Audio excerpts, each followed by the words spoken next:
Boa tarde, meu povo, boa tarde. Vamos começar a nossa sexta-feira, aqui, como diz o professor Alex, nós espancando o Estatuto da OAB.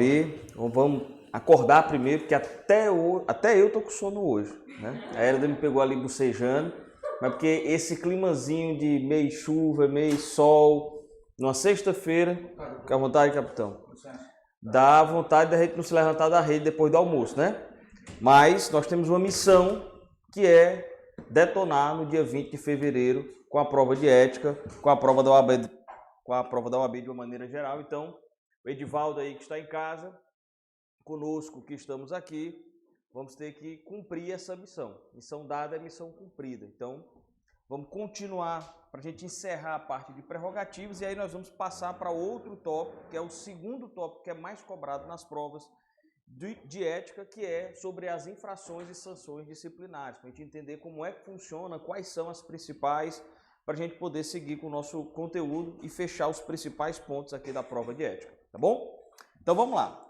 Na aula passada, pessoal, o último tema que a gente falou foi justamente sobre a questão do desagravo, da prerrogativa que o advogado tem de quando for sofrer alguma violação no exercício profissional, ele poder receber esse benefício do desagravo, que é, na verdade, uma manifestação pública no qual a ordem realiza em manifestação de apoio à violação de prerrogativa que foi realizada.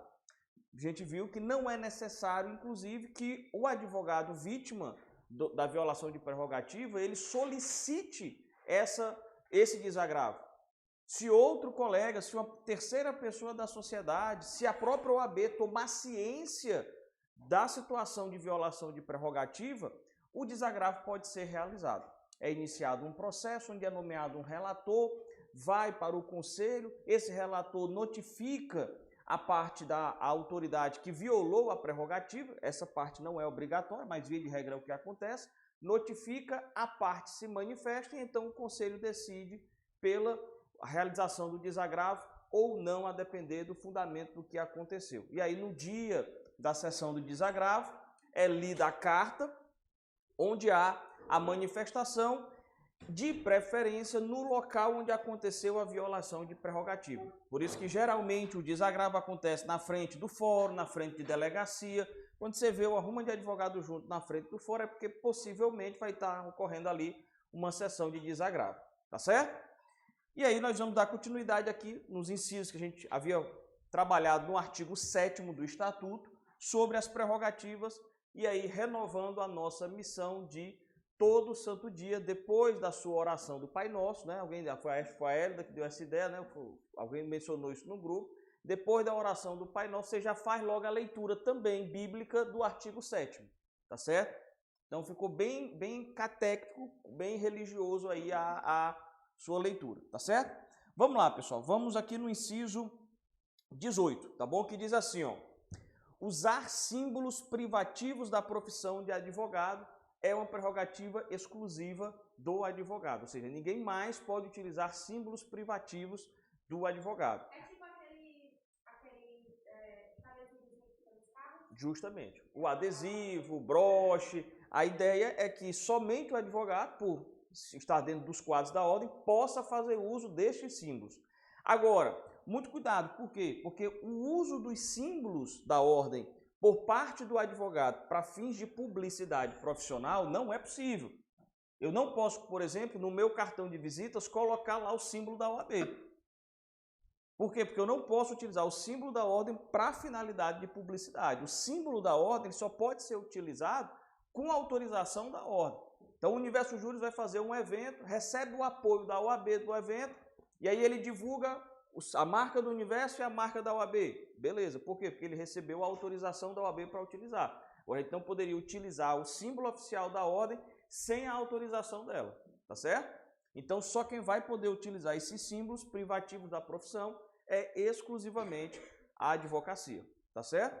Sob pena aí, obviamente, de alguém que esteja usando sem ser, e principalmente se for para se passar como advogado, e responder pelo crime de exercício irregular da profissão, tá certo?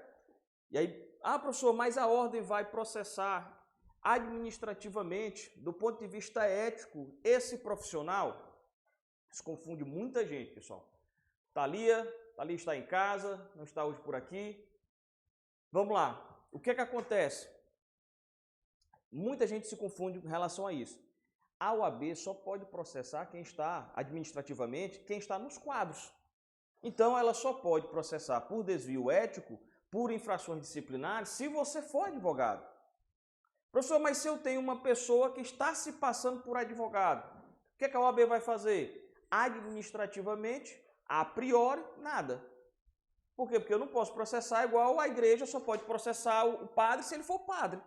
Eu não posso, se ele deixar de ser padre, a igreja não pode administrativamente mais fazer nada contra ele, se ele cometer algum desvio dentro da regra da igreja. Agora, se ele não é advogado, o que a OAB vai fazer? Vai ingressar com a notícia crime do exercício irregular da profissão, porque ele está se passando por advogado. Então, o que a OAB vai poder fazer, a medida que a OAB vai poder tomar é a denúncia, a notícia crime de exercício irregular da profissão. Tá certo? Então, muita atenção a isso, porque se você não tiver vinculado aos quadros, eticamente não tem o que ser feito. Tá bom? Obviamente que esse histórico, professor, essa pessoa se passou por advogado, foi processado criminalmente, depois ele concluiu o curso e foi lá na OAB, passou na OAB, fez a prova, foi solicitar a carteirinha dele. Ele pode ter complicações para receber a carteirinha? Pode. Por quê? Porque passar na OAB não é o único requisito para você tirar a carteira.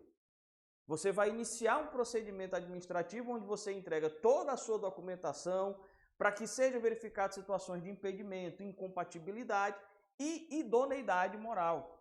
Você assina certidões informando se já respondeu por algum crime, porque aí a OAB vai verificar se esse crime que você cometeu é um crime infamante ou não, mesmo que ele tenha transitado em julgado já, certo? E aí o conselho vai decidir se confere a sua inscrição ou não. Então, dessa pessoa que se passou por advogado em algum momento da vida e depois tentou se inscrever, a chance dele não conseguir essa habilitação é muito grande, porque ele pode não ter a idoneidade para isso. Tá certo? Tranquilo? Então vamos lá. Edivaldo, qualquer dúvida, fica à vontade, meu amigo. Pode perguntar, tá bom? Professor, depois duas suspensões, 2 a 3 que gera... Vamos já chegar nas infrações disciplinares. Nós vamos concluir a parte prerrogativa e o nosso próximo tópico hoje ainda vai ser infrações e sanções disciplinares. Aí a gente vai ver censura, suspensão, a exclusão, tudo isso. Tá certo? Beleza? Vamos lá. Próxima prerrogativa, pessoal. Recusar-se a depor como testemunha, certo? Essa prerrogativa é fundamental. Tinha até já pincelado sobre ela no nosso primeiro encontro. Por quê? Porque são poucos profissionais que têm essa prerrogativa. De se recusar a se depor. Quando você é intimado a ser testemunha, você deve prestar o depoimento. Mesmo que você vá lá e diga, não tenho conhecimento. Você foi convocado para ser testemunha, não quer dizer que você vai saber de tudo. Você pode chegar lá e dizer, você está me perguntando, eu não sei. Mas qual é o detalhe? Você pode se recusar a ser testemunha, mas isso não quer dizer que você não deve ir para o ato judicial. Você foi intimado, você vai para a audiência. Só que chega lá, você usa a prerrogativa. Excelência, quero me recusar a depor, porque eu sou advogado e já advoguei, ou estou advogando, tenho laços aqui profissionais com a pessoa da qual eu tenho que testemunhar. Então, vou fazer uso da minha prerrogativa, certo? Veja, pessoal, essa prerrogativa não é para qualquer coisa, não. Eu sou advogado, nunca vou testemunhar na vida. Não. Você pode estar passando aqui na rua, aconteceu um acidente, você estava lá, alguém lhe viu, você não tem nenhuma relação profissional do exercício da advocacia com as pessoas envolvidas no acidente. Eu posso ser convocado para testemunhar e tenho a obrigação de ir? Claro. É caso você tenha relação profissional, já tenha advogado ou esteja advogando para as partes que você vai estar relacionado a esse testemunho. Tranquilo? Então, recusar-se a depor como testemunha em processo na qual funcionou ou deva funcionar ou sobre fato relacionado à pessoa com quem seja ou foi advogado, mesmo quando autorizado ou solicitado pelo constituinte, bem como sobre fato que constitua sigilo profissional. Ou seja, mesmo que o seu cliente chegue para você e diga, doutor, você pode testemunhar, não tem problema, eu não me incomodo, você pega a assinatura dele, você mesmo assim pode deixar de testemunhar, tá certo? Aí lembrando, se ele autorizar, professor, eu vou, e aí posso falar qualquer coisa, posso, por exemplo, violar meu sigilo profissional, posso falar coisas que estão protegidas pelo sigilo profissional, porque eu estou na condição de testemunha. Mencionamos na aula passada que não. Por quê, professor? Porque para que eu viole o meu sigilo profissional é necessário que eu tenha justa causa. E aí a justa causa aí está relacionada a quê? A defesa da honra, a defesa da vida ou a interesse do próprio advogado.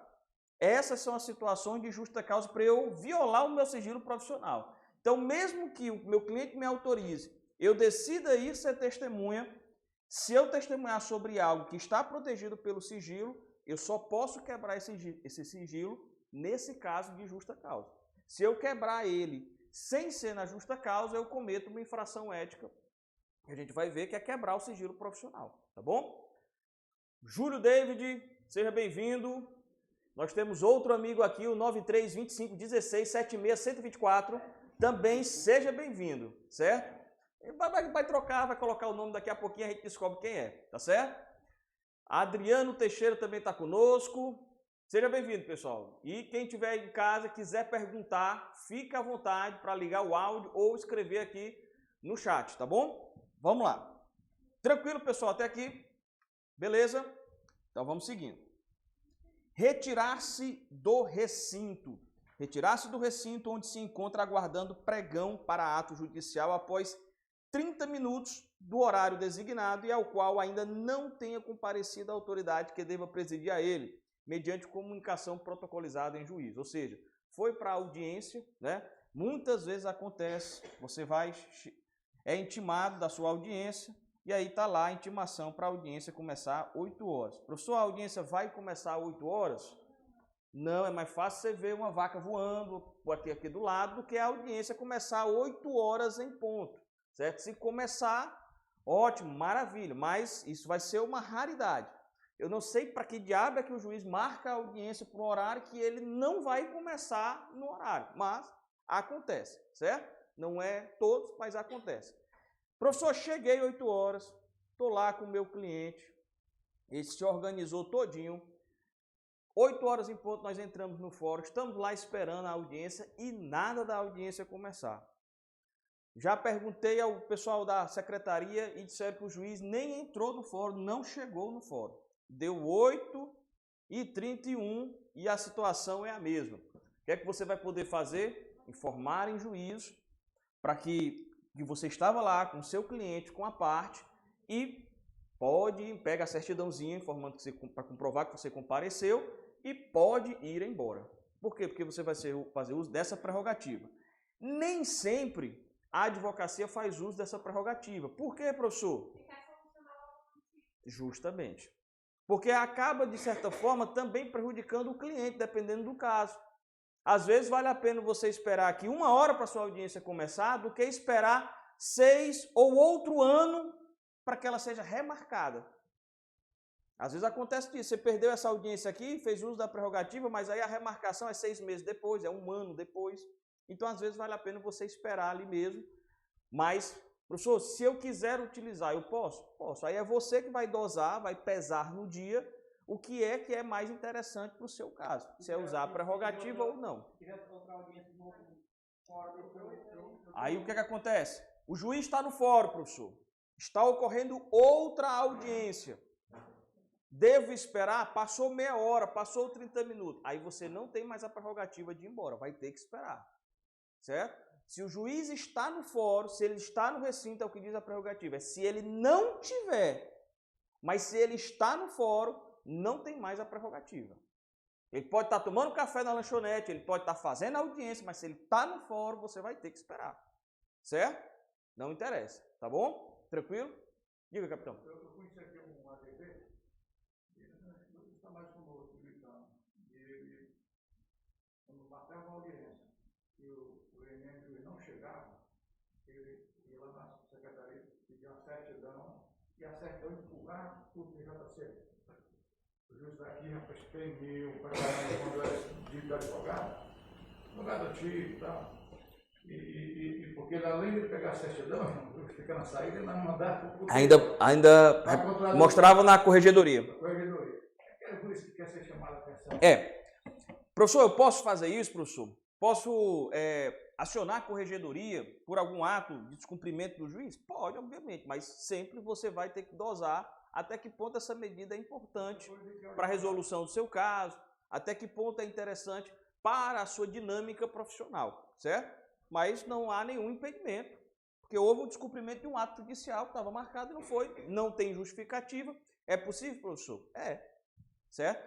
Mas aí você vai ter que pesar. Muitas vezes o advogado também aciona a corregedoria porque o processo está concluído lá 1 ano, 1 ano e meio, sem despacho. E aí, no próprio site do tribunal, você vai e faz essa reclamação, tá certo? Mas vamos seguindo. Assistir a seus clientes investigados a apresentar razões e quesitos. Pessoal, isso aqui é importantíssimo. Vira e mexe, esse é um dos incisos mais cobrados no tocante a prerrogativas. Por quê? Porque está aqui, pessoal, ele deu uma reviravolta dentro do processo penal. Você não tinha essa possibilidade, por exemplo, do advogado acompanhar, fazer quesitos, fazer perguntas dentro do inquérito policial. Porque o inquérito policial, por natureza, ele não tinha esse caráter. Sempre se mencionou o quê? Que não tem ampla defesa e contraditório no inquérito policial. Essa é a regra. Foi isso que vocês aprenderam no processo penal. Aí, de repente, vem esse artigo e diz, opa, não, o advogado vai acompanhar o inquérito. Ele vai assistir o cliente dele investigado. Ele vai poder fazer quesitos, perguntas na hora da oitiva do cliente dele, certo? E aí o que acontece? Você tem uma certa flexibilização desta regra que diz que não tem ampla defesa e contraditório. Isso quer dizer que foi inserida ampla defesa e contraditório no inquérito? Não, não quer dizer que foi inserido. Mas que houve uma certa flexibilização, houve, porque agora eu tenho o advogado com a obrigatoriedade de poder participar se o cliente assim exigir. E aí esse artigo aqui, pessoal, na sua prova, isso possivelmente não vai ser cobrado. Mas veja, ele gera uma discussão na prática muito grande. Se esse assistir o cliente engloba só o cliente, ou se ele engloba o cliente e todo mundo que foi escutado no inquérito. Testemunhas, vítima. O advogado vai poder escutar durante a produção do inquérito. Ele vai poder entrar e acompanhar a vítima, o depoimento da vítima. Ele vai poder acompanhar a testemunha. Para a OAB, ele acompanha tudo. Certo? Para a OAB, ele acompanha tudo. Para a polícia, de uma maneira geral, não. Ele só acompanha o cliente dele. Ele não participa do ato do depoimento do cliente e nem do depoimento da vítima, certo? Então, se chegar a cair essa discussão na sua prova, é a prova da OAB, óbvio, então você vai dizer que ele tem direito de acompanhar o quê? Tudo. Até porque as decisões, como isso é polêmica, isso está sendo discutido de forma judicial. Então, várias decisões judiciais já pautaram pelo posicionamento da OAB. Teve, inclusive, uma decisão de Granja, em que isso foi discutido. O advogado entrou com a ação pedindo a nulidade dos atos processuais porque ele não exerceu essa prerrogativa aqui. E o inciso fala isso, que os atos vão ser nulos se essa prerrogativa for desrespeitada. Boa tarde, pessoal. Vão ser nulos se essa prerrogativa for desrespeitada. Então ele entrou com a ação pedindo a nulidade. E o juiz anulou os atos porque ele não pôde acompanhar a testemunha e a vítima. Certo? Mas isso ainda é discussão judicial. Se você fosse fazer a prova para delegado, você fosse fazer a prova para o Ministério Público, aí o posicionamento era esse aqui, era de que só podia assistir exclusivamente o cliente. Ah, professor, mas isso acontece? Acontece, pessoal. Dependendo da banca que você vai fazer a prova, você tem que saber o posicionamento. Você vai fazer uma banca para o MP, se você vai fazer uma prova para delegado, se você vai fazer uma prova para defensor público, as teses que são polêmicas vão ter opiniões diferentes, certo? Então aqui, da mesma forma. Embora eu acho pouco provável que na prova vá se entrar nessa seara, que vai se aprofundar nesse aspecto, tá bom? Mas o que é que diz o inciso 21?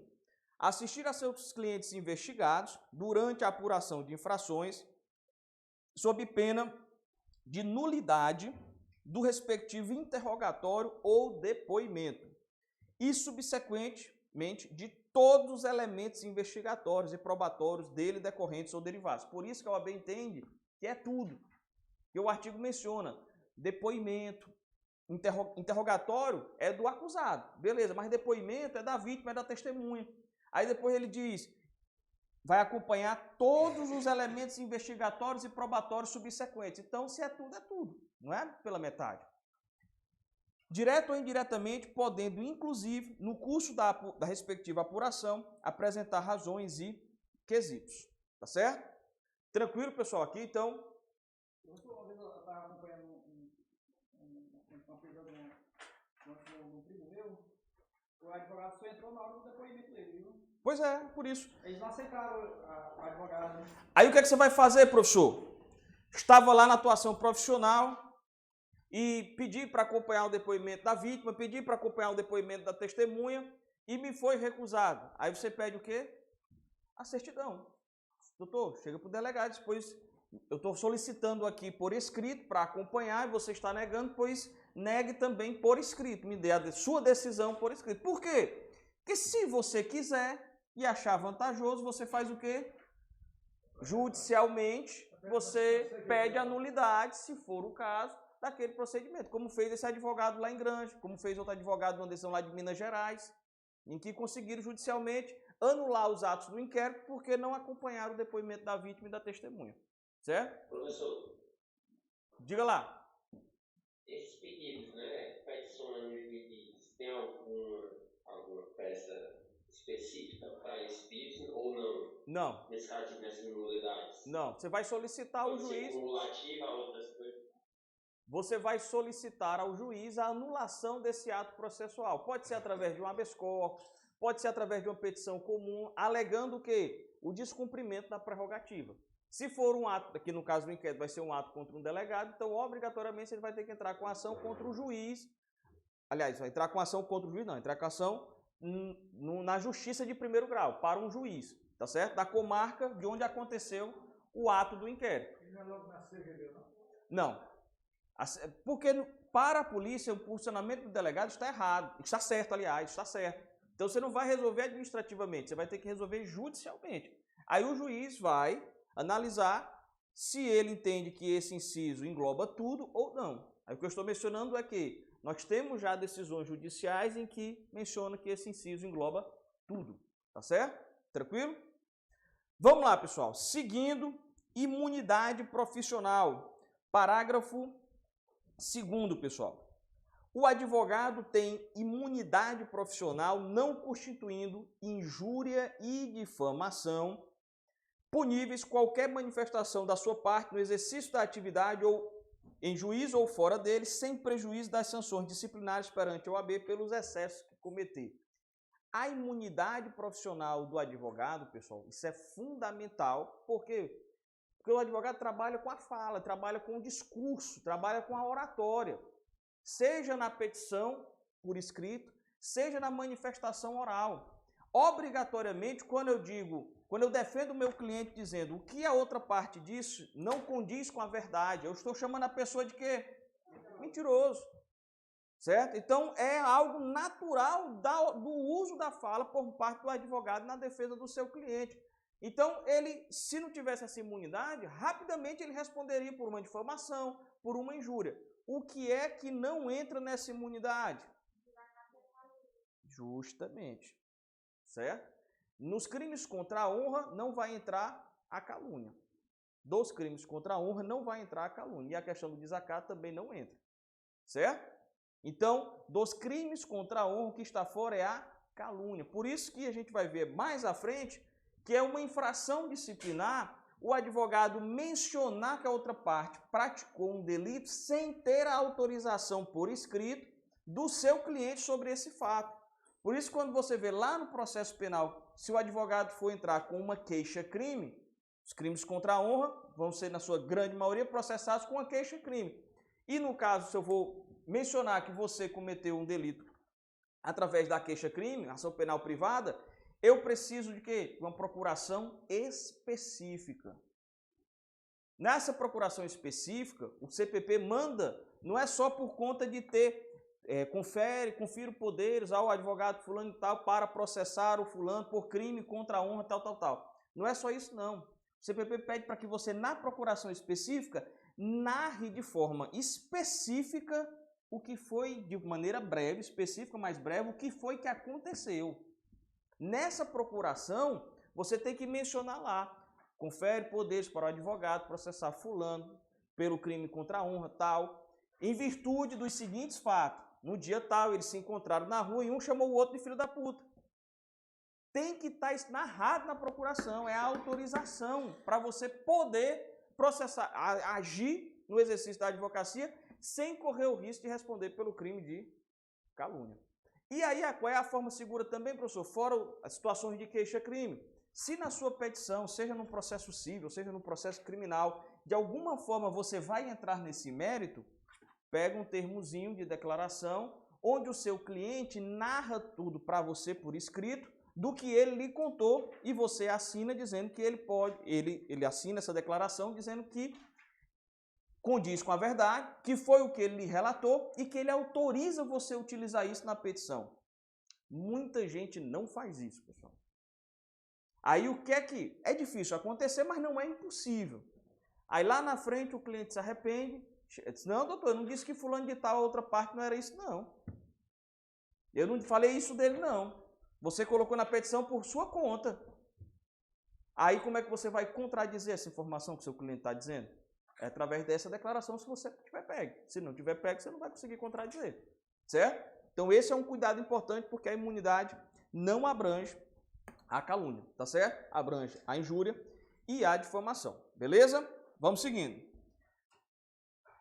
Parágrafo 3º. O advogado somente poderá ser preso em flagrante por motivo de exercício da profissão em caso de crime inafiançável, tá certo? E aí a gente já viu que no caso de crime, no exercício da profissão em que ele vai ser preso, é necessário o quê? A presença do representante da ordem, certo? Se for os outros crimes que não estejam relacionados ao exercício da profissão, tem que ter a comunicação expressa à OAB, tá certo? Se for em flagrante no exercício da profissão, presença do representante da ordem, beleza? Só começa o feito policial, no caso, administrativo, do representante da ordem. Para ele lavrar o auto, precisa do Justamente. Ele precisa, para poder lavrar o auto, ter a presença do representante da ordem. Justamente. Se não tiver nada relacionado ao exercício da profissão, o procedimento policial vai ser realizado. O que é que tem que acontecer? Só a comunicação expressa à ordem. Justamente.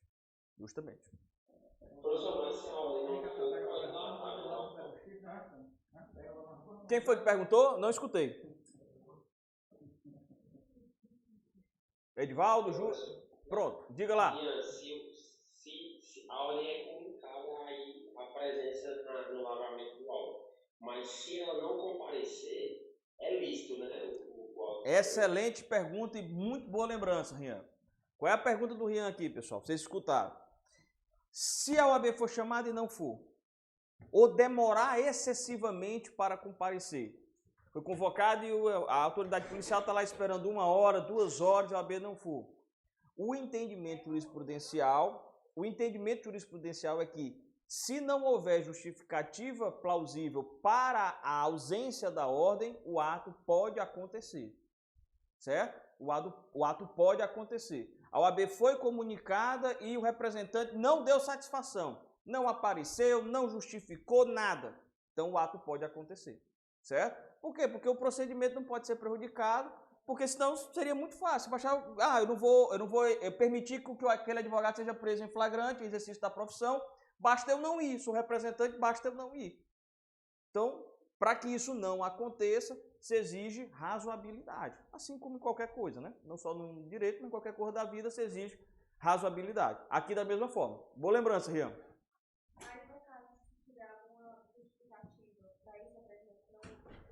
Pronto, aí o que é que acontece? Esse representante, pessoal, não precisa ser o presidente da OAB, não.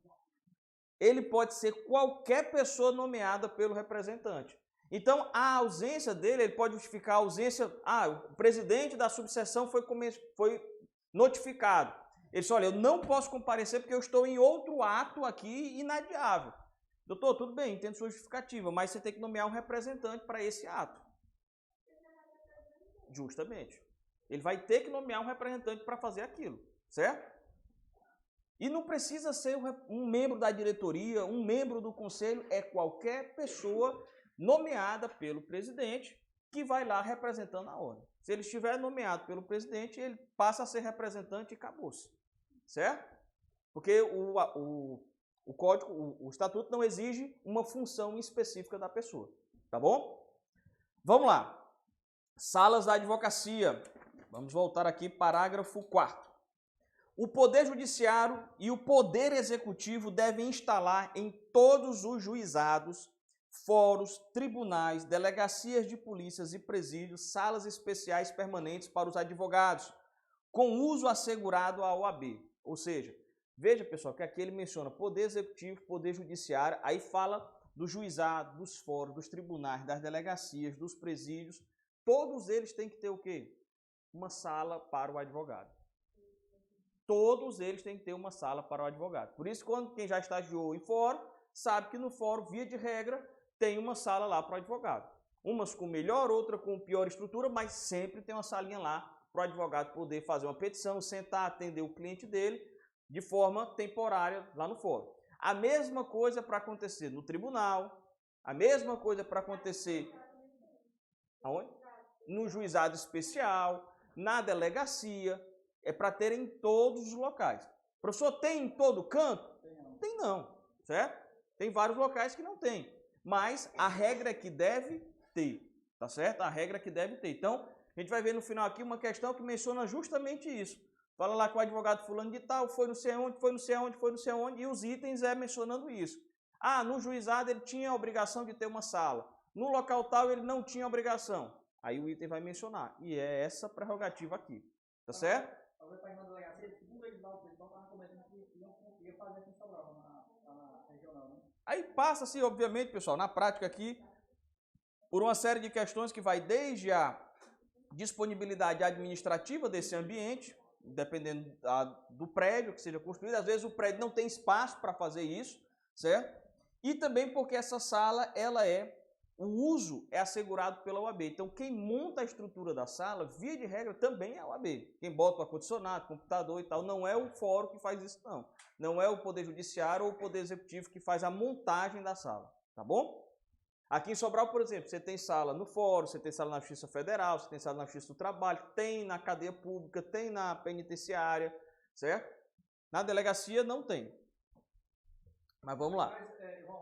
Eu estava lá, agora recém, eu estava comentando de fazer a sala, né? Tem um projeto para fazer, mas nesse momento não tem. Vamos lá. Seguindo, sala da advocacia, vamos passar aqui, pronto.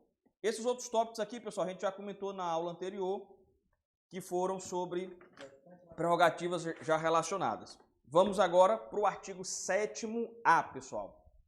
Direitos específicos para a advogada, tá certo? São prerrogativas direcionadas especificamente para a advogada. Professor, as outras é para o advogado? Óbvio que não, né? As outras é para todo mundo também, a advogada e o advogado, certo? Aqui é porque são determinações específicas para a mulher advogada, tá bom? Então, e muitas delas aqui, pessoal, são questões que são óbvias, mas que, por serem desrespeitadas no dia a dia profissional, por haver a violação dessas situações, é que precisou se colocar na lei. E muitas vezes, às vezes, acontece de, mesmo tendo a previsão aqui, essa prerrogativa continua sendo violada, certo? Assim como todas as demais, vocês vão experimentar essa vivência no dia a dia, se Deus quiser, depois da prova de vocês, né? Mas vamos lá. Primeira prerrogativa, pessoal. Eu separei aqui tá tudo no artigo 7º-A, eu separei aqui pelas modalidades, tá certo? Gestante. Qual é a prerrogativa que a gestante vai ter? esse benefício em todo enquanto durar o período de gestação. Entrada sem detectores de metais ou raio-x nos tribunais, via de regra em alguns locais, e aqui os tribunais você vai estender a fóruns, a delegacias, presídios, qualquer local, você entrar sem passar por detectores de metais ou raio-x. A advogada gestante tem esse benefício aqui, tá certo? Reserva de vaga no estacionamento dos tribunais. Aqui, obviamente, fóruns e demais repartições ligadas ao Poder Judiciário ou Poder Executivo. E a preferência na ordem das sustentações orais e audiência. Tudo questões o quê? Óbvias, né? Você chegar, a mulher está lá grávida, tem uma fila para fazer sustentação oral, o normal é que ela tenha preferência na fila porque está grávida, certo? Então, a gestante vai ter direito aqui a entrar nesse ambiente sem passar pelo detector de metal, sem passar pelo raio-x, a reserva de vaga no estacionamento e a preferência na ordem das sustentações orais, tá bom? No caso da lactante, da adotante ou aquela que acabou de dar à luz, você vai ter acesso à creche, onde houver, ou local adequado para as necessidades do bebê. Nem sempre há o cumprimento dessa prerrogativa, porque se ela vai ao presídio, raramente você vai a um ambiente prisional onde tenha esse espaço da creche, mas a prerrogativa estabelece isso. E também a preferência na ordem das sustentações orais e de audiências. Vira e mexe, a gente vai e escuta o quê? Situações em que essa prerrogativa foi violada. Da advogada chegar, diz que está grávida, diz que é adotante, diz que acabou de dar à luz, pede a preferência aqui na ordem da sustentação, a preferência na ordem cronológica das audiências e o juiz não consegue, certo? Então, é prerrogativa também da mulher advogada essa preferência, tá certo? No caso da lactante, da adotante ou da que der à luz. E, ao final, também para a adotante ou a que der à luz, a suspensão dos prazos processuais quando for a única patrona da causa, pessoal, desde que notificado por escrito ao cliente. Aqui também é uma prerrogativa que vai se fazer a mesma pesagem se vale a pena ou não. Por quê? Porque se eu suspender esse prazo, se eu for a única advogada do processo, suspender esse prazo, eu vou dilatar o andamento processual da minha demanda. Então, pode ser que compense muito mais para o caso concreto, se for de interesse a resolução logo, que subestabeleça para um outro colega e o prazo do processo continue transcorrendo, o processo continue andando normal, tá certo? Mas se for a única patrona e quiser utilizar essa prerrogativa, dessa suspensão por 30 dias, vai ter que fazer o quê? Provar que notificou ao cliente. Então, ela peticiona no processo informando o quê? Excelência, quero fazer uso da prerrogativa da suspensão processual dos prazos aqui no meu processo por 30 dias, pois sou a única advogada do meu cliente e já notifiquei ele sobre o uso dessa prerrogativa. Está aqui, ele já está ciente disso. Não precisa ele concordar, não. Não precisa ele autorizar, não, certo? Basta a notificação. Então, juntou, o juiz tem que suspender o prazo aí por 30 dias. Tá certo? Tranquilo? Beleza. Professor, diga lá. Eu vi no material que você colocou no sistema e respondi algumas questões. A pegadinha muito grande em relação a esse aspecto é que esse inciso, na verdade, esse artigo no Estatuto, só prevê para contestações, né, atos processuais, no caso de resposta inicial, audiências não, né? Porque como funcionam as audiências? Isso. Audiências não, as pegadinhas nas questões é nesse sentido. É porque você não tem um prazo na... Quem foi que falou? Foi o Rian, de novo? Isso. Pronto. E na audiência não pode suspender, sabe? Isso. Não é a suspensão do processo. É a suspensão do prazo processual. Se eu tenho uma audiência marcada, eu não tenho um prazo processual. Eu tenho uma audiência que está marcada para o dia tal. Então, eu não vou suspender a audiência. Agora, se eu tenho um prazo, tem um prazo para contestar, ela tem um prazo para embargar, ela tem um prazo para se manifestar no processo, aí eu posso fazer uso dessa prerrogativa, certo? Mas a audiência marcada no processo não é um prazo processual. Porque se o artigo tiver sido além de, o processo vai entrar em suspensão, o processo vai ficar todo sobrestado, aí beleza, aí era isso. Aí eu parava de vez o processo, durante esse período de 30 dias que a advogada gestante tivesse pedido, a dotante, ou a que deu à luz, aliás, tivesse pedido a paralisação, certo? Mas não é esse o caso, tá bom? Valeu, Rian! Show de bola! Vamos lá. Pessoal de casa aí vai deixar o Rian perguntar sozinho, é? Vamos lá, pessoal, participar também, hein? Todo mundo. Pessoal, aqui são outras duas prerrogativas que eu trouxe aqui,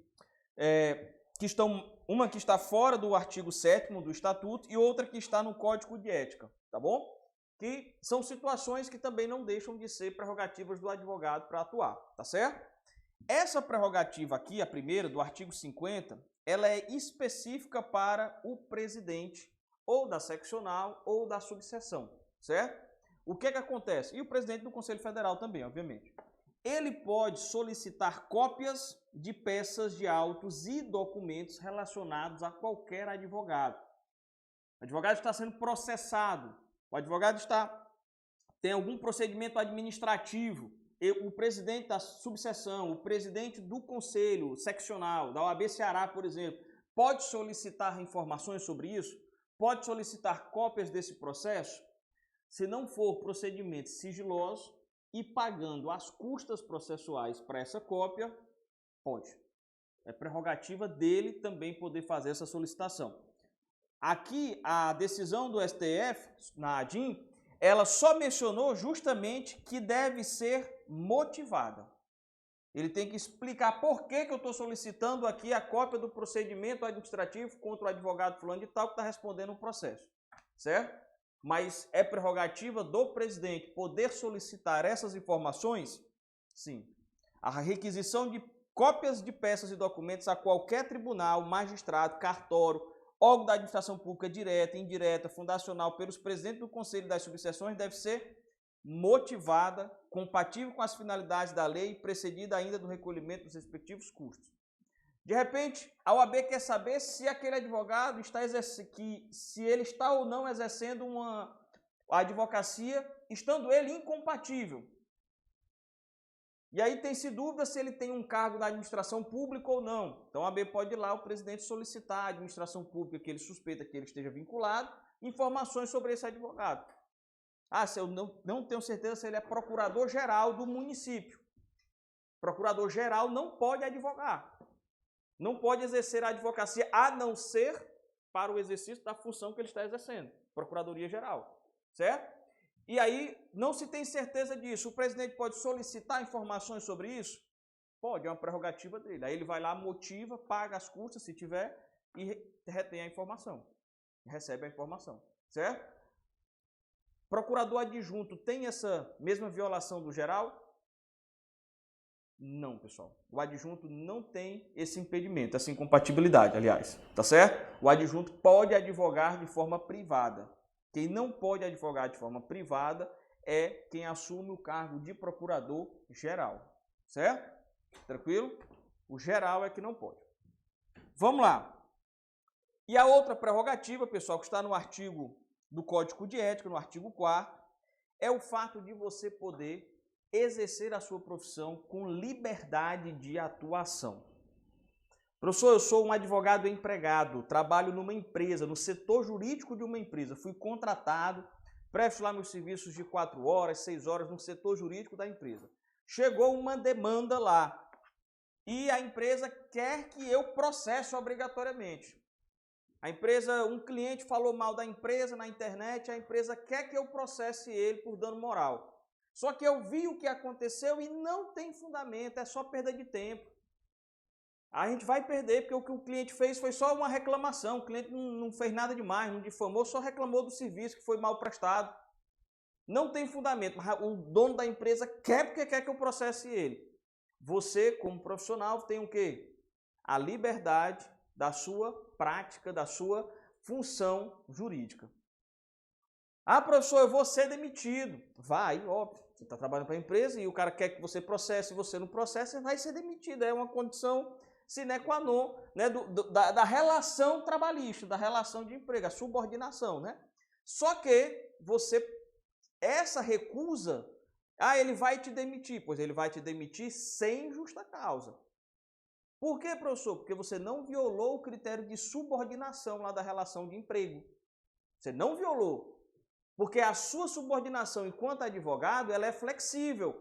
Porque é você que tem o conhecimento técnico para não incorrer em infração administrativa de quê? De aventura jurídica.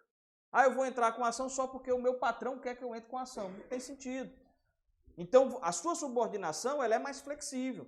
Ela não é da mesma forma dos demais empregados, que tem que fazer o que o patrão está mandando. Porque você detém um conhecimento técnico e é você que sabe dizer se aquela demanda é ou não viável. E isso, pessoal, você vai fazer todo santo dia quando chegar um cliente no seu escritório.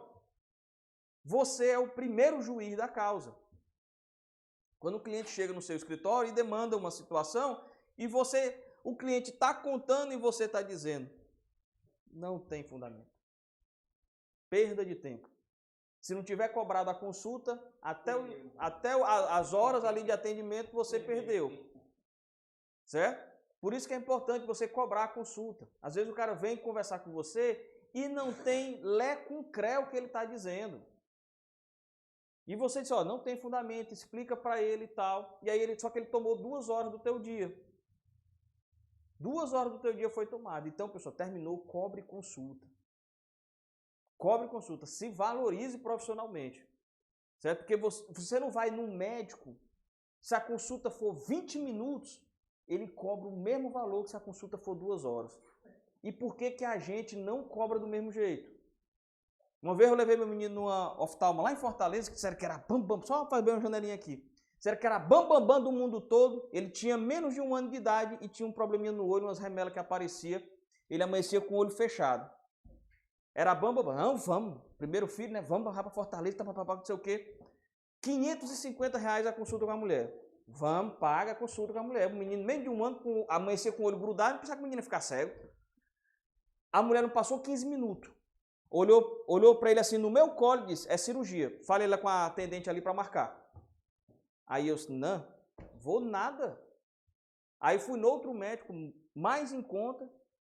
Aqui em Sobral, deixei de ser besta, né? Porque fui para Fortaleza. Não, para Fortaleza. Aqui em Sobral, eu disse, não precisa não, aguarde ele fazer 1 ano, que isso aí vai sumir.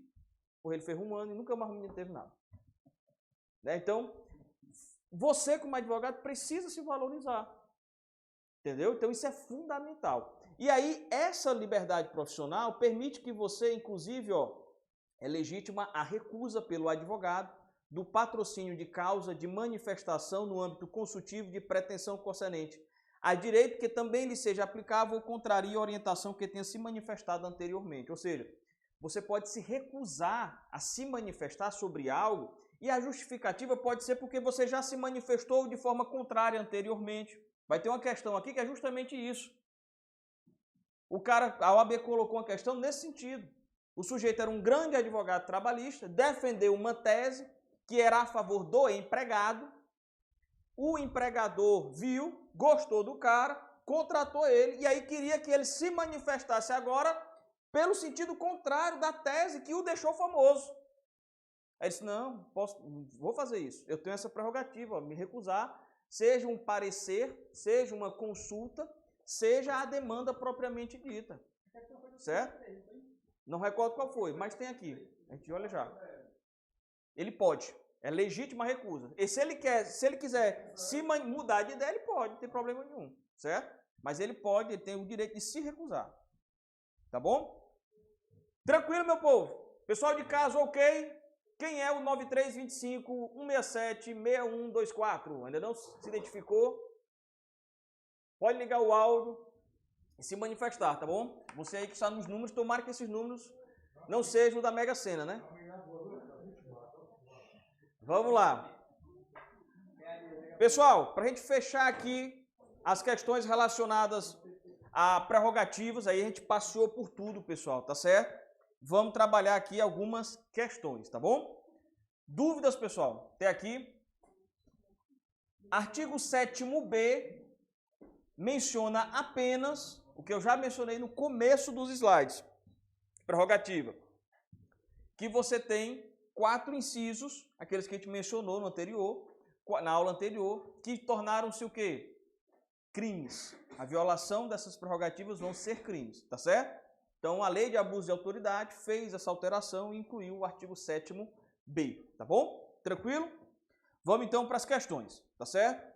Eu vou ler aqui e queria que vocês acompanhassem para a gente poder, para vocês, disserem aí qual é o item correto.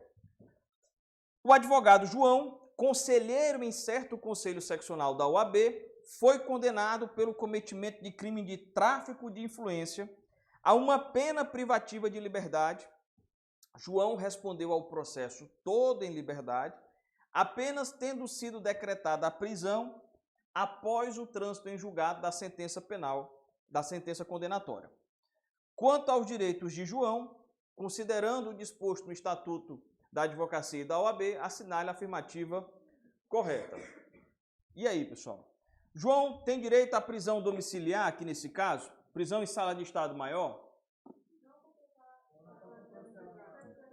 Pronto. Prisão em sala de Estado Maior e na ausência da sala domiciliar é só se for uma prisão antes do trânsito em julgado, por qualquer razão. Não precisa estar ligado ao exercício da profissão, né? Pronto. Então não é o caso dele aqui porque já transitou em julgado. Então o item A está fora. O item A está fora. João tem direito a ser preso em sala de Estado Maior. Ah, começou errado. João não tem direito a ser preso em sala de Estado Maior em nenhum momento do cumprimento de pena que se inicia, nem terá direito, em decorrência de suas atividades profissionais, à prisão domiciliar. Tá certo ou errado? Certíssimo. É esse daqui. E a prisão que se inicia, já depois de transitado em julgado, ele está sendo preso agora, ele não vai ter direito à prisão domiciliar e nenhum outro benefício por conta de ser advogado. Certo? Porque a possibilidade da sala de Estado Maior é antes do trânsito em julgado, só nas prisões temporárias, preventivas, das cautelares de uma maneira geral. Ele não vai ter nenhum benefício por ser advogado, certo? Então, fora, item C o correto. E o segundo, o próximo item já começa errado quando diz que ele tem direito de ser preso na sala de Estado Maior, que a gente já viu que não tem. Ele vai pro meio da turma lá do pessoal. Normal, para o meio da turma do pessoal. Certo? Claro que, se o sistema funcionasse, obviamente, de forma que a lei de execução penal prevê, na lei de execução penal você tem uma triagem também por tipos de crime e tudo mais, perfil do criminoso, tem todo um aspecto lá na lei de execuções penais, para que o ladrão de galinha não se misture com o traficante internacional, né? Na prática, isso dificilmente ocorre, mas existe uma previsão para isso, né?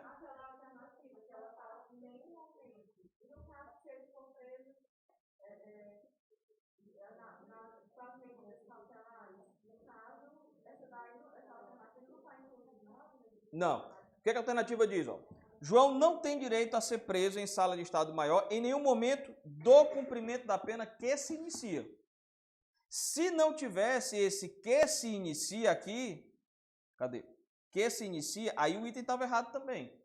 Porque ele está se referindo exclusivamente qual é o cumprimento da pena que vai se iniciar.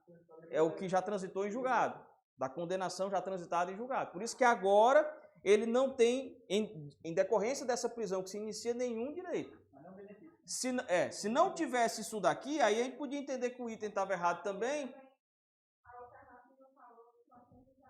Isso.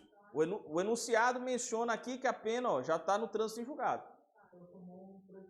Transformou no preso comum.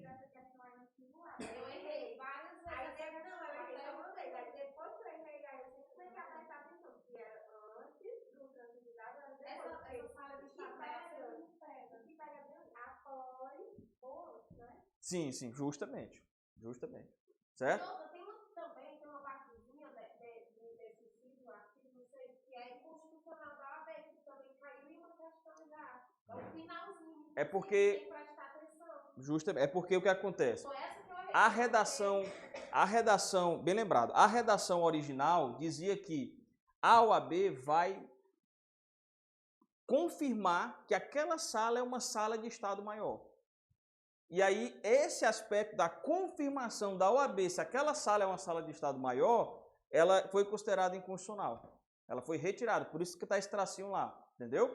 Então, se a questão mencionar hoje que a OAB precisa confirmar que aquela sala é uma sala de Estado Maior, isso não está certo. A OAB não tem essa prerrogativa de confirmar que a sala é uma sala de Estado Maior. Vai ser sala de Estado Maior o quê? O que a autoridade policial falar que é uma sala de Estado Maior. O que é que pode acontecer? Pode acontecer de a defesa ou a própria OAB contestar judicialmente se aquela sala não é uma sala de Estado Maior, aquela sala é uma cela normal. Aí o juiz decide se a polícia ou a OAB está certo. Mas a OAB não precisa confirmar, assinar, dar o aval para que aquela sala seja uma sala de Estado Maior. Beleza? Pessoal de casa aí, tudo ok com a questão? Vamos em frente. Próxima questão. O advogado X foi preso em flagrante enquanto furtava garrafas de vinho, pessoal. Olha aí, questão de 2019.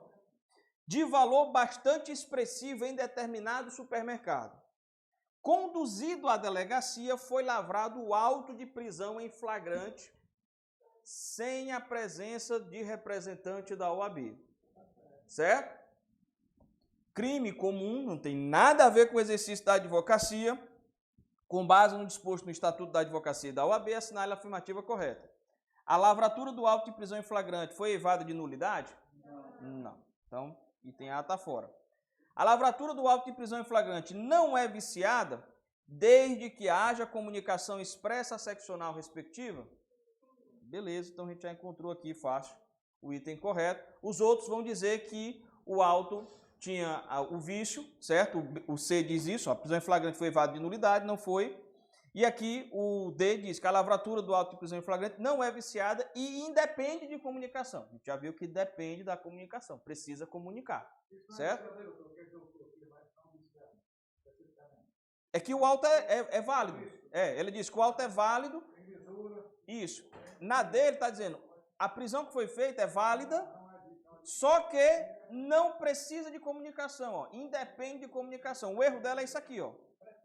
Porque precisa da comunicação.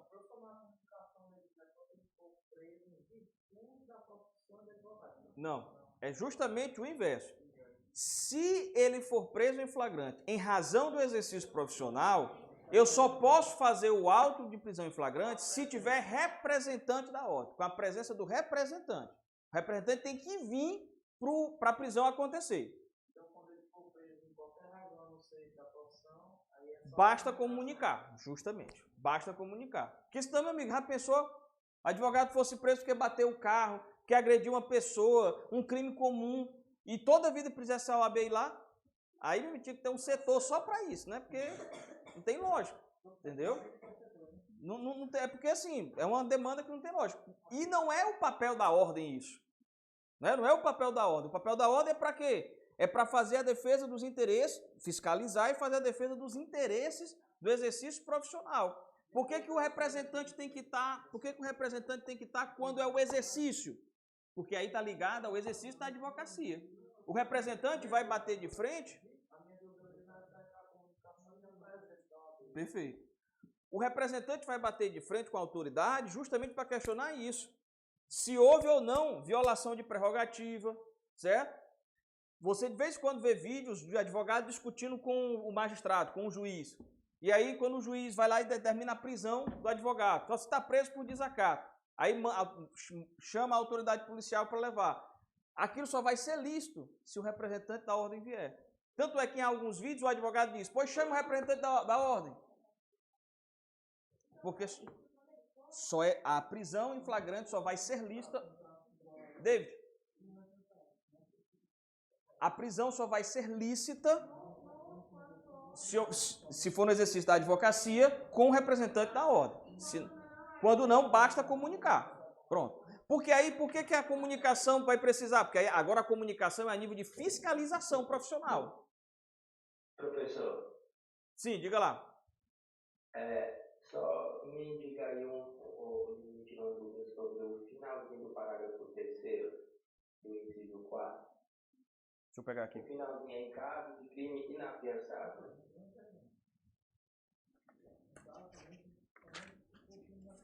Isso, é porque se for crime inafiançável, se O advogado somente será preso em flagrante por exercício da profissão, por motivo de exercício da profissão em caso de crime inafiançável. Se for crime afiançável, ele também não vai ser recolhido preso. Certo? Então, apagou o dedo.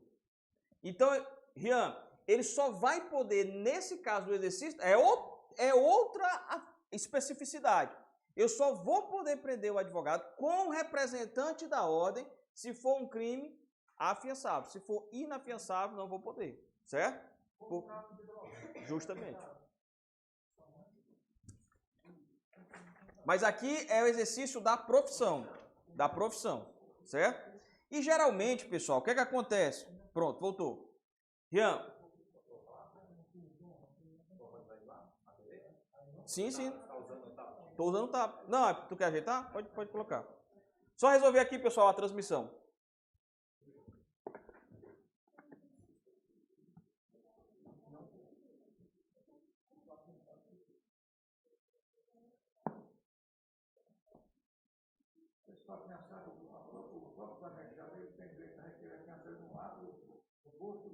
Tem. Hoje você já pode solicitar a fiança ao próprio delegado. Mesmo assim, precisa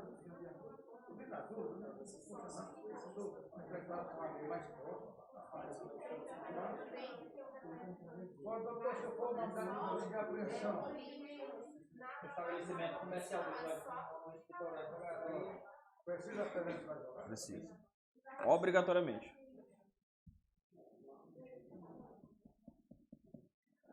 Tranquilo, pessoal? E aí, reforçando aqui, ó, pegando a pergunta aqui do capitão, pessoal de casa, ó, Rian, o capitão perguntou aqui, professor, se for o mandado de busca e apreensão contra o advogado, certo? É prerrogativa profissional a inviolabilidade do escritório do advogado e de tudo dele, dos instrumentos de trabalho dele, de todos os instrumentos de trabalho dele, do iPad, do livro dele, do telefone, tudo está decorrente. Mas ela tem uma exceção, essa inviolabilidade, que é qual? Quando o juiz determina o mandado de busca e apreensão de maneira motivada e específica, havendo indícios de autoria e materialidade de crime por parte do advogado. E aí, também para o cumprimento deste mandato, é necessário o quê?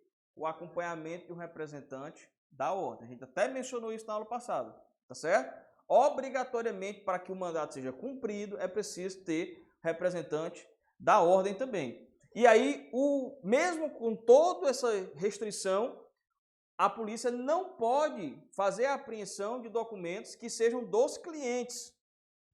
A não ser, aí vai para o parágrafo seguinte, justamente, a não ser que também haja indício de autoria e materialidade da participação do cliente como coautor do crime que está sendo investigado. Aí eu vou pegar o advogado e o cliente. E isso, pessoal, pode ser no escritório, pode ser no carro do advogado, porque pode ser uma extensão do escritório dele, pode ser na casa dele hoje, porque eu posso trabalhar em casa, principalmente agora na pandemia. Entendeu? Então a minha casa também representa uma situação de inviolabilidade, porque eu posso ter documentos sigilosos, confidenciais dos meus clientes na minha residência. Certo? No caso que eu acompanhei, na época até foi eu e o Rafael Ponte, a gente foi do mesmo advogado, a polícia foi na casa e foi no escritório, no mesmo horário. Então eu acompanhei na casa e ele acompanhou no escritório, certo? Então, isso obrigatoriamente tem que acontecer, tá certo? Vamos lá. Tem, aí segue os horários normais lá do ponto de vista do CPP. Ou seja, tem que ser durante o dia, com a ordem judicial, tudo direitinho. Agora, a lei de abuso de autoridade já menciona esse horário específico. Né? Ela já menciona um horário lá, não recordo aqui se são às 5 da manhã, né? Pronto. Eu estava na dúvida se era 5 ou era 6. Antigamente não tinha um horário, então falava-se do pôr do sol, então via de regra acontecia 6 horas da manhã. Justamente. É.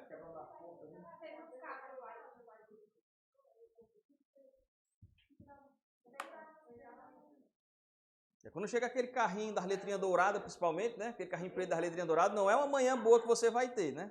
Então, não vale a pena. É. Justamente, justamente. Ei, capitão, cadê Justamente. Mas vamos lá, pessoal. Seguindo aqui, para a gente concluir. Só faltam mais duas questões para a gente concluir. A advogada Mariana, gestante, ao ingressar em certo tribunal de justiça, foi solicitada a passar por aparelho de raio-x e por detector de metais. Olha aí, pessoal de casa. Rian, Thalia, que está em casa nos acompanhando. Júlio, o 9325 ou A9325. Deixa eu ver quem mais. O João Carlos, João Cleantes, Mário Vitor, meu amigo Mário Vitor, Arruda, Luzineide, Paloma. Eu estou igual o programa de apresentador, né? Chamando o nome de todo mundo. Quem mais? Tainá, Xavier. Vamos lá. Diz assim, ó. Considerando o caso narrado, de acordo com o Estatuto da Advocacia e da OAB, assinale a alternativa correta. Vocês perceberam uma coisa? Sem o Alex aqui, a aula flui bem melhor, né? Não entra ninguém para atrapalhar a gente, é incrível. Eu acho que ele não chegou, não. Hã? Se o capitão escalar também seria bom. Olha aí, capitão. Como é que pode, capitão? Como é que pode? Ah. Olha aí.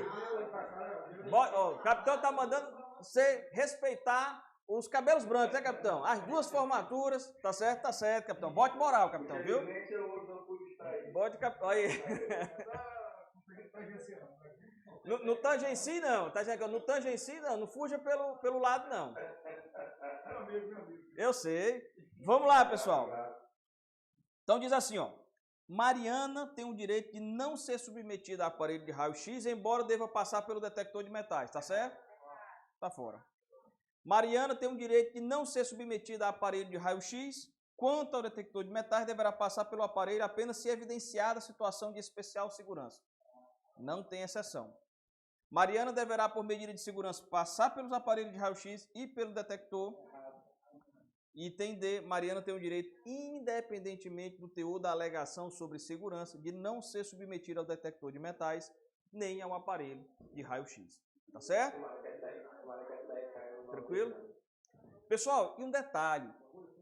Vocês estão achando fácil as questões aqui que nós estamos colocando, mas é porque a gente está vendo, acabamos de ver, certo? As questões de ética, elas não são complicadíssimas, não. Que não cai muito, mas vamos já mencionar a questão das infrações, como é que funciona e tudo.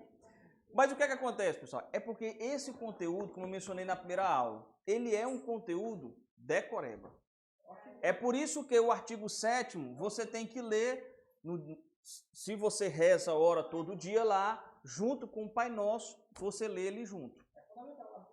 Porque vai cair alguma questão do artigo 7º. Por quê, professor? Porque na aula, na prova passada, no 33º, não caiu nenhuma questão de prerrogativa. No 32 caíram 4. Caiu de publicidade, caiu do honorário. Caiu. Caiu de exclusão também, eu acho, eu lembro que eu até sei. No 33 caiu uma pergunta sobre o estagiário. Saiu sobre o estagiário, né? Então, assim, um negócio que nem imaginava. Mas, porque era o ano da eleição. Então, também não foi muito para isso. Só que nessa, pessoal, como não caiu nada no passado, e a prerrogativa é o tema que mais cai, vai cair. Vai cair prerrogativa, certo? Então, coloque lá nas suas orações o artigo 7º. Terminou de ler o Salmo, passa para o artigo. Faz de conta que está tudo junto. Né? Lê o Salmo, aí você... Justamente. Mas bota de noite, então, quando for dormir. Quando for dormir. Não tem problema. Só vai ser mais difícil se você for ateu. Mas também não tem problema. Faça de conta que isso aqui é a sua religião. Bota. Justamente. Sabe, professor, eu sou ateu, eu não rezo, não oro, não faço nada. Põe, bota na geladeira, né? Bota lá na geladeira de manhã. Porque todo dia você vai ver, obrigatoriamente. Não tem perigo de você não ver aqui. Todo dia você vai ver. Vamos lá, pessoal. Juan e Pablo, mas eu fui esse, o louco das coisas pregadas na parede na época que eu fiz vestibular. Eu tinha o meu quarto aqui e todo era fórmula de física, de matemática, logaritmo, pregado na parede, no banheiro, em todo canto. Não se viu de nada, porque eu praticamente zerei a prova de matemática. Na minha época, a prova de matemática na UVA era matemática e história. Num turno só, 20 questões de uma, 20 questões de outra. Eu fechei história e acertei acho que 6 de matemática, todas no chute. E nenhuma. Vamos lá. Juan e Pablo, ambos advogados, atuaram conjuntamente patrocinando uma demanda trabalhista em favor de certo trabalhador empregado. Tiveram bastante sucesso no exercício dessa função, tendo se valido de teses jurídicas notórias. Em razão disso, após o fim desse processo, 2 pessoas jurídicas contrataram, respectivamente, Juan e Pablo, como integrantes de seus departamentos jurídicos em relação empregatícia. A sociedade que empregou Juan determinou que ele atue de forma consultiva, emitindo parecer sobre a mesma questão jurídica tratada naquele primeiro processo, embora adotando orientação diversa, desta feita favorável aos empregadores. Ou seja, o cara ficou famoso, aquele exemplo que eu citei, por uma tese para o empregado. Aí a empresa viu, gostou, só venha para cá, você vai trabalhar no meu setor consultivo. Só que quando você trabalhar aqui, eu quero que você emita um parecer contrário à tese que você emitiu antes. Justamente. Contrário à tese que você emitiu antes. Beleza, isso foi a situação de Juan. Aí, continuando. A pessoa jurídica que emprega Pablo pretende que ele realize sua defesa em juízo em processos nos quais ela é ré sobre a mesma questão,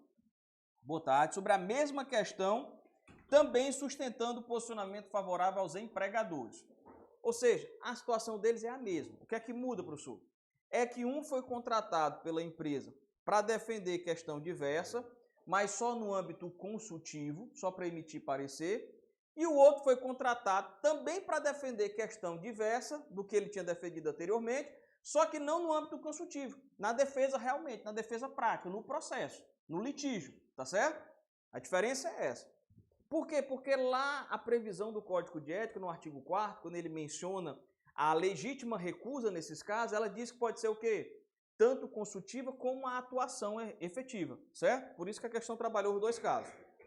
Vamos lá. Juan e Pablo podem, de maneira legítima, recusar a atuação consultiva e o patrocínio das demandas judiciais, respectivamente, sem que isso implique violação a seus deveres profissionais? Podem. Primeiro item já vai estar correto, porque eles podem fazer essa recusa. Os outros vão mencionar que só um ou só o outro pode fazer. Os 2 podem, seja de maneira consultiva, seja de maneira efetiva na prática profissional, eles podem se recusar sob a alegativa de já terem defendido tese contrária, certo? Então, é possível haver a recusa no caso deles sem nenhuma violação, sem nenhum problema. Ah, professor, mas se a empresa quiser demiti-los, bem, ela vai demiti-los, mas sem justa causa.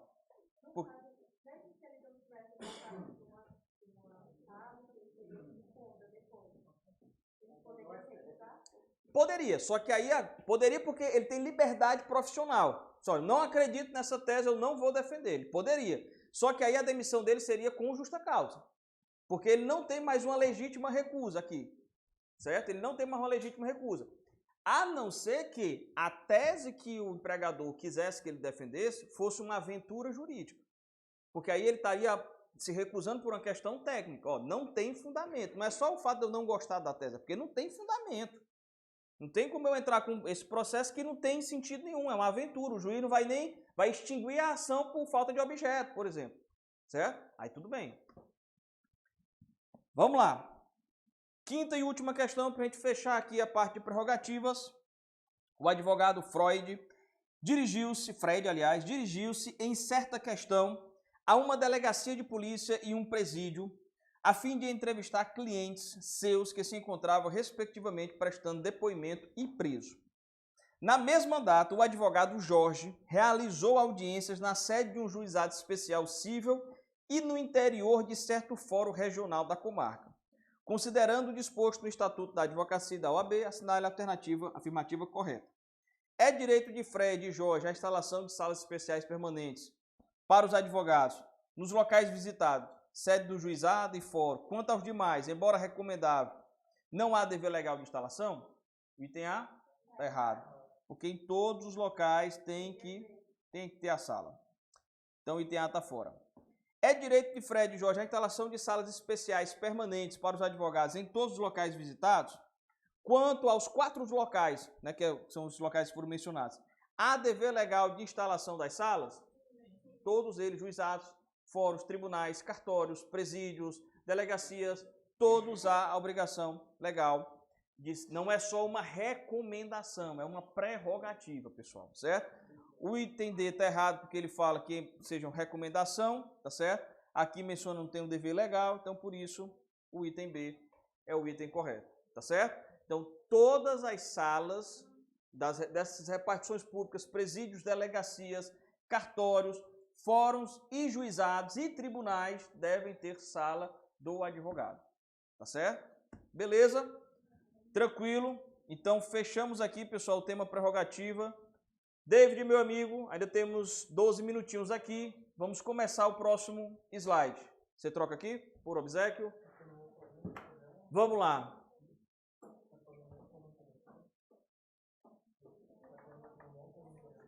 Vamos para o artigo 34, pessoal, viu? Começar a falar sobre o segundo tema mais cobrado. Infrações e sanções.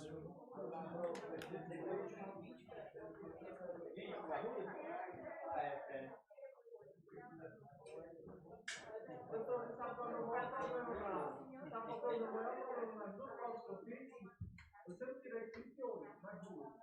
Porque eu sou disléxico. Mas aí eu preciso de um leitor. Aí eu não solicitei o leitor nas duas. Mas dessa já vai. Não vou solicitar. Por isso que eu estou fazendo assim. Certo.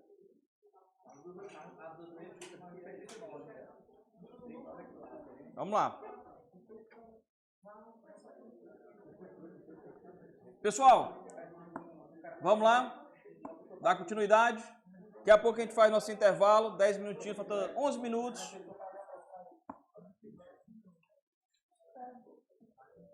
Bora, meu povo. Seguindo. Infrações e sanções disciplinares, pessoal. Nós vamos começar a trabalhar aqui pelo Estatuto, artigo 34, onde estão as infrações e sanções. E aí a gente vai ter uma outra aula para falar sobre os deveres éticos, aí onde a gente vai um pouquinho lá para o Código de Ética, tá certo? Mas o grosso das infrações disciplinares e sanções estão aqui no artigo 34, tá bom? Essa cor aqui de verde, pessoal, vocês conseguem enxergar bem? É daí? Tô fazendo... Pessoal de casa, consegue enxergar também, pessoal? Ficou ruim? Sim, professor. Show. Então pronto. Eu mudei aqui por conta da mudança da cor do fundo, aí estou tentando testar aqui a cor que destaque melhor. O que acontece? Essas que estão marcadas de verde, pessoal, são infrações simples. Vão ser punidas com censura. Eu vou passar aqui só para vocês verem a divisão que eu fiz. Todas essas aqui vão ser punidas com censura, a infração mais simples, a sanção mais simples. Essas de roxo são as infrações que são punidas com suspensão. São as infrações intermediárias, tá certo? Eu vou já voltar e nós vamos falar de cada uma. E essas últimas 3 são as infrações que são punidas com exclusão. Estão de vermelho aqui, são punidas com exclusão, tá bom? Porque nós vamos ter aí, pessoal, nas sanções disciplinares, 3 tipos de sanção. A censura, a suspensão e a exclusão. E a multa, professor? A multa é uma sanção, uma pena acessória. Ela não é uma pena independente. Ela acontece junto com a censura ou a suspensão quando tem agravantes. Quando o caso é muito grave e o tribunal decide aplicar também a penalidade de multa junto com a suspensão ou a censura. Tá certo? Qual é o grande, para a gente fazer aqui um resumo geral, depois iniciar de vez na próxima aula. Qual é o grande detalhe aqui entre elas, pessoal? A diferença principal. Todo processo disciplinar junto à ordem, ele transcorre, o processo disciplinar, ele transcorre em segredo de justiça. Ele é sigiloso, certo? O processo disciplinar, ele é sigiloso. Agora, nem sempre a sanção será sigilosa. A sanção de censura, ela é uma sanção sigilosa. Sigilosa por quê, professor? Porque ela não é publicada em canto nenhum. Só quem sabe é o advogado que foi censurado. E ainda tem uma modalidade.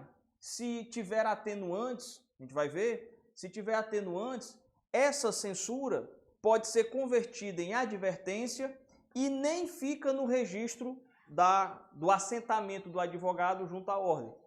Porque todo advogado ele tem lá um registro dele junto à ordem, que ele está vinculado, à seccional. Então você vai ter lá o seu, como se fosse a sua pastinha de arquivos lá na ordem. Se você for censurado, não, isso não vai sair no diário oficial, não vai ser publicado, mas vai lá para o seu registro. Está lá uma censura. Só você e a OAB sabem. A censura é como se fosse uma admoestação por escrito. Isso mesmo, certo? Então fica lá assentado. Só que se você tiver circunstâncias atenuantes, essa censura pode ser convertida em advertência e nem fica registrado. Você recebe a advertência e isso não fica registrado no seu assentamento, certo? A suspensão e a exclusão, elas são públicas. Elas são publicadas no Diário Oficial da OAB. Por quê, professor? Porque o advogado suspenso, ele fica temporariamente impedido de atuar. E o juiz e a sociedade precisam saber que ele não pode atuar. Porque ele está suspenso. O excluído também. O que recebeu a penalidade de suspensão também. Então, por exemplo, toda vida que o advogado recebe a punição de suspensão, a OAB encaminha para os tribunais de justiça um ofício informando para cada magistrado, nos fóruns, uma listazinha de advogados suspensos. E aí o juiz tem possibilidade de consultar, por exemplo, que estiver fazendo audiência, se aquela OAB está ou não suspensa. E hoje já é uma...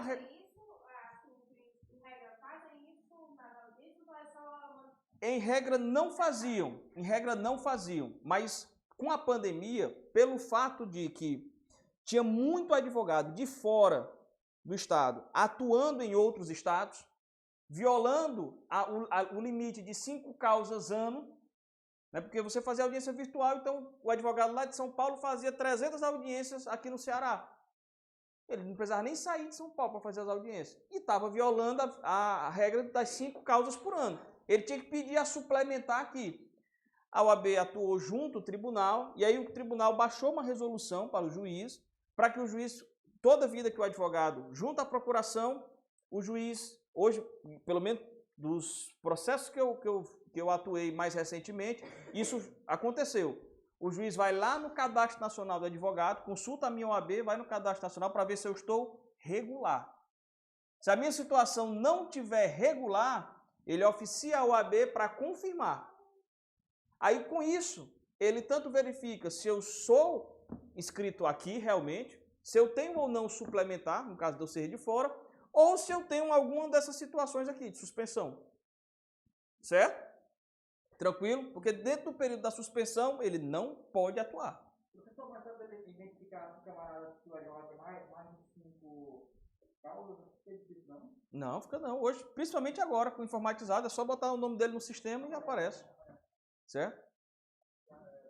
Tranquilo, pessoal, aqui? Então, essa é apenas uma visão inicial aqui sobre as espécies de sanções, de penalidades, tá bom? Se houver circunstância atenuante. Por exemplo, esse advogado ele já exerceu um cargo na ordem e exerceu o cargo com assiduidade, com proficiência, então isso pode ser alegado como circunstância atenuante. Ele não exerceu um cargo na ordem, mas ele se destacou por atuar em defesa do exercício da advocacia, ele tem serviço público prestado para a advocacia. Isso pode ser utilizado como circunstância atenuante. Tá bom? Vamos lá. Então vamos só começar aqui, pessoal, o artigo 34, falta 5 minutinhos para a gente continuar na próxima aula, tá certo? O artigo 34 diz assim, ó, constitui infração disciplinar. Primeira, exercer a profissão quando impedido de fazê-lo ou facilitar por qualquer meio o seu exercício aos não inscritos, proibidos ou impedidos de advogar, certo? Ou seja, você tem as situações aqui que envolvem impedimentos para advogar. O sujeito pode ser impedido parcialmente de advogar. Se eu sou servidor público do INSS, eu não posso advogar contra o INSS. Posso advogar de maneira geral, mas eu não posso contra o INSS. Então eu tenho o quê? Impedimento. Se eu advogar contra o INSS, eu vou incorrer aqui nessa infração disciplinar, certo? Ou eu posso estar incompatível totalmente com o exercício da advocacia. Eu sou vereador, sou incompatível? Não sou incompatível. O vereador ele pode advogar. Agora, se eu assumir a presidência da mesa legislativa, eu não posso mais. É uma situação de incompatibilidade. Eu não posso mais. Certo? Aí, se eu advogar, estou incorrendo o quê? No inciso 1, a violação da infração do inciso 1, do 34, primeiro inciso. Tá certo? Então, isso é fundamental, tá bom? Segundo, qualquer uma das casas ele é impedido, certo? Também é incompatibilidade, incompatível. Manter sociedade profissional fora das normas e preceitos estabelecidos na lei. Ou seja, se a sua sociedade profissional, aquela que foi constituída de direito, estiver de maneira irregular. Nós vamos trabalhar a sociedade de advogados, você pode ter a sociedade de duas maneiras. Ou você tem a sociedade comum, em que você tem sócios realmente, ou você tem a sociedade unipessoal. Eu sou uma sociedade comigo mesmo, certo? Você e seus átomos. Certo?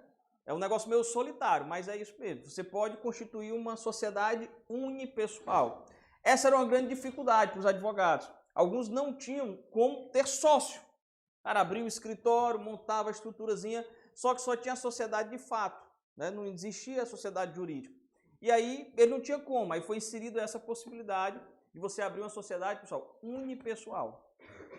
Vou abrir essa minha sociedade aonde, professor? Onde é que eu levo o contrato social, os atos constitutivos do meu escritório? Eu levo... Caiu aqui, foi, David? Onde é que eu levo para registrar isso? É na junta comercial? É no cartório de registro de pessoas jurídicas? É na OAB, pessoal. Certo? A OAB tem um modelinho lá do contrato social do escritório de advocacia. Você pega esse modelinho e protocola na própria seccional, na própria OAB. Porque é ela que vai fazer toda a constituição da sua, como se fosse uma junta comercial. É ela que vai fazer isso, certo? Professor, no caso, se eu tiver uma empresa, uma MEI, quando for advogado, aí tem que dar baixa, né? Não, precisa não. Você pode ter a sua MEI. O que o advogado não pode ter na sociedade é uma pessoa como sócia que não é advogado. Vira e mexe a gente vê isso, né? Tem um amigo que não é advogado, às vezes é estudante, é uma pessoa que ele gosta muito, aí divulga lá no Instagram a foto. Com o meu sócio, fulano, não pode ser sócio. Porque para ser sócio de sociedade de advogados, somente pode constar no ato constitutivo advogados. Certo? Professor, mas eu tenho um investidor, esse investidor vai ser alheio à sociedade. No papel, de forma jurídica, ele não entra, tá certo? Porque a sociedade de advogados é exclusivamente de advogados. Tranquilo? Beleza? Pessoal, então a gente fecha por aqui. Vamos continuar na próxima aula as infrações. Amanhã a gente tem um novo encontro, tá bom? No sábado, primeira aula, viu, pessoal? Sábadozinho de manhã, 8h30, nada de farra hoje, pessoal. Tem festa no contêiner outro, mas vocês não vão. Certo? Tem laninho e na testa, mas vocês não vão. Eu não quero encontrar vocês lá, não vão.